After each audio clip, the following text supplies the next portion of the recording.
Video பார்த்துட்டு இருக்கவங்க எல்லாருக்கும் வணக்கம். நான் உங்கள் GV. Welcome back to our channel Sound cooker.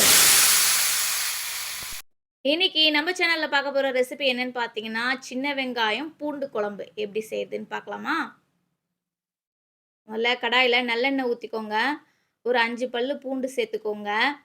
பூண்டு நல்லா வதங்கட்டும். இதோட 1 ஸ்பூன் சீரகம், 1 ஸ்பூன் மிளகு, 1/2 ஸ்பூன் வெந்தயம், 3த்தையும் சேர்த்து நல்லா வதக்கி விட்டுக்கோங்க. நீங்கள் 1 ஸ்பூன் மிளகு அதிகம்னு நினச்சிங்கன்னா 1/2 ஸ்பூன் மிளகு கூட சேர்த்துக்கலாம். இது நல்லா பொரிஞ்சு வரட்டும்.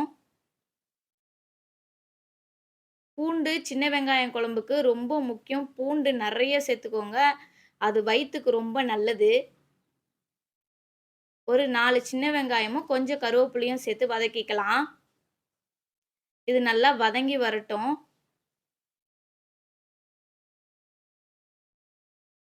இது நல்லா வதங்கிருச்சு.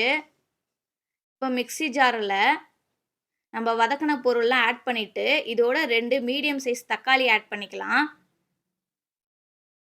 இது நல்லா மைய அரைச்சி எடுத்துக்கோங்க.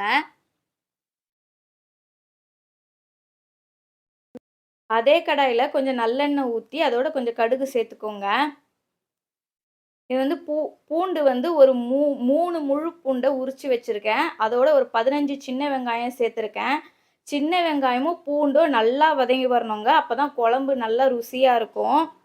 நல்லா வதக்கிக்கோங்க. பாருங்கள், இந்த மாதிரி நிறம் மாறுற அளவுக்கு வதக்கிக்கணும். அதோட 1 ஸ்பூன் மஞ்சத்தூள், 2 ஸ்பூன் குழம்பு மிளகாத்தூள், குழம்புக்கு தேவையான உப்பு சேர்த்து அந்த எண்ணெயிலே மிளகாத்தூளை வதக்கி விடுங்க. மிளகாத்தூள் ஸ்மெல் போகிற அளவுக்கு வதக்கணும். இதோட முன்னாடி நம்ம அரைச்சி வச்சோம் பார்த்தீங்களா, மிளகு சீரகம்லாம் போட்டு பேஸ்ட்டு, அந்த பேஸ்ட்டை இதோட ஆட் பண்ணிக்கலாம். கொஞ்சமாக தண்ணி ஊற்றி ஆட் பண்ணிக்கோங்க. லைட்டாக எண்ணெய் பிரிஞ்சு வரும்போது ஒரு நெல்லிக்காய் அளவுக்கு புளி எடுத்து அதை கரைச்சி சேர்த்துக்கலாம்.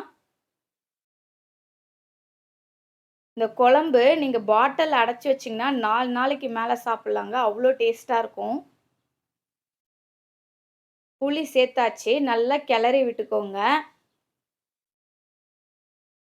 கடைசியாக கொஞ்சமாக வெல்லம் சேர்த்துக்கலாம். அந்த புளிப்பு, காரம், இனிப்பு எல்லாம் சேர்ந்து குழம்பு ரொம்ப அருமையாக இருக்கும். மூடி ஒரு 10 நிமிஷம் விட்டுடுங்க. அவ்வளோதான், எண்ணெய் பிரிஞ்சு வந்துருச்சு. பூண்டு சின்ன வெங்காய குழம்பு ரெடி ஆயிடுச்சு. இதை சுட சுட சாதத்தில் போட்டு சாப்பிடும்போது அவ்வளோ டேஸ்டியாக இருக்கும். ட்ரை பண்ணி பாருங்கள். வீடியோ பிடிச்சிருந்தா லைக் பண்ணுங்கள், ஷேர் பண்ணுங்கள், கமெண்ட் பண்ணுங்கள். ஃபர்ஸ்ட் டைம் நம்ம சேனலை பார்க்குற மாதிரி இருந்தால் சவுண்ட் குக்கர் சேனலை சப்ஸ்கிரைப் பண்ணி வச்சுக்கோங்க. பாருங்கள், எண்ணெய் பிரிஞ்சு வந்து எப்படி மிதக்குது பார்த்தீங்களா? செம்ம டேஸ்டியாக இருக்குங்க. நீங்கள் வீட்டில் ட்ரை பண்ணி பாருங்கள். ஊறுகாய் மாதிரியும் இருக்கும். சாதத்துக்கும் தொட்டுட்டு சாப்பிட்லாம், இட்லி தோசைக்கும் தொட்டுட்டு சாப்பிட்லாம். அவ்வளோ டேஸ்டியாக இருக்கும். வீட்டில் நிறைய பச்சை மிளகா இருந்தது. என்ன செய்யறதுன்னு யோசிச்சுட்டு இருக்கோம். பச்சை மிளகா போட்டு ஒரு வத்தல் குழம்பு மாதிரி வைக்கலாம் அப்படின்னு சொல்லிட்டு ரெடி பண்ணி வச்சுருக்கேன். அதுக்கு ஒரு 20 பச்சை மிளகா, ஒரு 5-6 சின்ன வெங்காயம் கட் பண்ணி வச்சுருக்கேன். இதுக்கும் நல்லெண்ணெய் தாங்க யூஸ் பண்ண போகிறோம். ஒரு கடாயில் நல்லெண்ணெய் விட்டு 1 ஸ்பூன் கடுகு, 1 ஸ்பூன் வெந்தயம் சேர்த்துக்கோங்க. இது நல்லா பொரிஞ்சு வந்த உடனே நம்ம கட் பண்ணி கீறி வச்சுருக்க பச்சை மிளகாவை சேர்த்துக்கலாம். பச்சை மிளகாவை முதல்ல நல்லா வதக்கிக்கோங்க. எண்ணெயிலே நல்லா வதங்கணும்.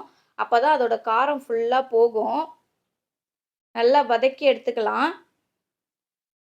பச்சை மிளகா ஓரளவுக்கு வதங்கின உடனே நம்ம கட் பண்ணி வச்சுருக்க சின்ன வெங்காயத்தையும் இதோட சேர்த்து நல்லா வதக்கிக்கலாம். இது காரமாக இருக்கும் அப்படின்லாம் எதுவுமே இல்லைங்க. நம்ம சாதாரணமாக காரக்குழம்பு எப்படி சாப்பிட்றோமோ அப்படியே தான் இருக்கும். ட்ரை பண்ணி பாருங்கள். 1 ஸ்பூன் மஞ்சத்தூள், 1/2 ஸ்பூன் குழம்பு மிளகாத்தூள் மட்டும் சேர்த்துக்கோங்க. ஏன்னா அது ஆல்ரெடி பச்சை மிளகா போட்டு சேரும். கொஞ்சமாக தண்ணி சேர்த்துக்கலாம். அவ்வளோதான். நல்லா இது ஒரு 5 நிமிஷத்துக்கு மேலே கொதிக்க விடுங்க. இதோட ஒரு நெல்லிக்காய் சைஸ் புளி எடுத்து அதையும் கரைச்சி சேர்த்துக்கலாம். சின்ன வெங்காயம் பூண்டு குழம்பு மாதிரியே தாங்க இதுவும். கொஞ்சம் புளியும் கடைசியாக கொஞ்சம் வெல்லமும் சேர்க்க போகிறோம். இது நல்லா கொதித்து சுண்டி வந்த உடனே கடைசியாக கொஞ்சம் போல் வெல்லம் சேர்த்துக்கலாம். அவ்வளோதாங்க, பச்சை மிளகாய் தொக்கு ரெடி ஆயிடுச்சு. இத நீங்க சாதத்துல போட்டு பெசஞ்சு சாப்பிடுங்க. அவ்ளோ டேஸ்டியா இருக்கும். இந்த 2 டிஷ்ஷும் நீங்க வீட்ல ட்ரை பண்ணி பாருங்க. எப்படி இருந்தது ரெசிபி அப்படின்னு எனக்கு கமெண்ட்ல சொல்லுங்க. 2 குழம்பும் ஒரு போலவே இருக்கும். சாதத்துல சுட சாதத்துல போட்டு சாப்பிடும்போது அவ்ளோ டேஸ்டியா இருக்கும். வீடியோ பிடிச்சிருந்தா லைக் பண்ணுங்க. பாய் பாய்.